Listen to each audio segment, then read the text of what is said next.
Hi guys, all right, so let's talk about imposter syndrome. You know, from I'll be sharing my own personal experience and how I was able to overcome imposter syndrome.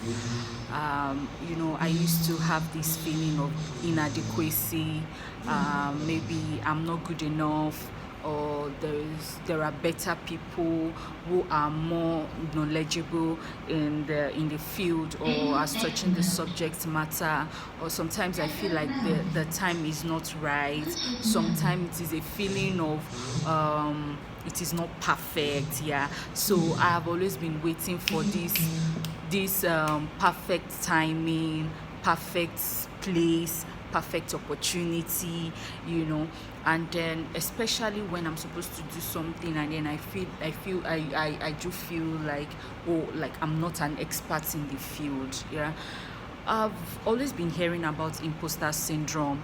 I knew that I had it, but it took me a while to acknowledge, right? I knew there were things I'm supposed to be doing or things that I'm supposed to do. But then there's always this feeling of, is it good enough? You know, am I good enough? Am I worthy? you know, and recently, until recently, I was at a conference and yeah, I was at a conference, GGC Africa to be precise, and it was as if, all through the conference, the Lord was, dealing with me, and, the state of my heart as touching the feeling of inadequacy. And I just want to encourage anyone who is currently, experiencing imposter syndrome, or maybe you have gone you are just coming out of it. If you are just coming out of it, I want to congratulate you.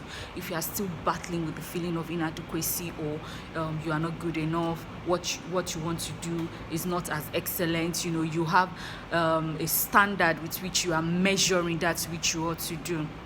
And I want this to be a source of encouragement that, see, you are not the only one in this show. There are people that have been there. And one way they conquered was to take a step. And I remember saying something like, God, I'm going to do this, but I'm actually taking a step of faith. The environment is not perfect. I do not see myself as being qualified or perfect enough. And also the opportunity, I was waiting for a perfect opportunity, but I realized that I needed to create that opportunity. And then this is a word for someone. You may need to create that opportunity that you are looking for, and you may just need to step out of your zone